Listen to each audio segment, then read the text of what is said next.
इस तरह होंदी है ये बच्चादानी, इस तरह लटकी होंदी, इस तरह लटकी, और ये यहाँ पर मुड़े होते हैं ये ऐसे। अच्छा, ऐसे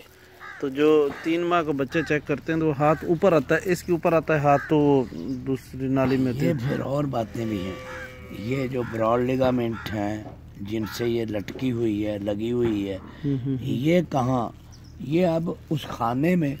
यो हड्डी नहीं ये ऊपर नजर आ रही, जी जी जी, और ये ऐसे उसको बनाती। इसके साथ अंदर की तरफ ये जो है ना, जिसके साथ ये हैंग हुए हैं, लटके हुए हैं, इसको ब्रॉड लिगामेंट कहते हैं। अच्छा, ये जो जो ये जो उसने उनको काटने का, अब इसीलिए मैं कहता था ना कि हम काटेंगे ना, हम एक एक हिस्सा लाएंगे काट के और आपको बताने के लिए, फिर बताने में हमें क्या दिखाएं आपको जब वो काट ही दिया। ये झिल्ली है ना,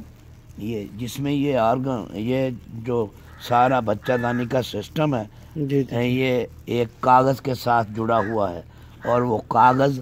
उन हड्डियों के साथ चिपका हुआ है, उसके साथ ये लटके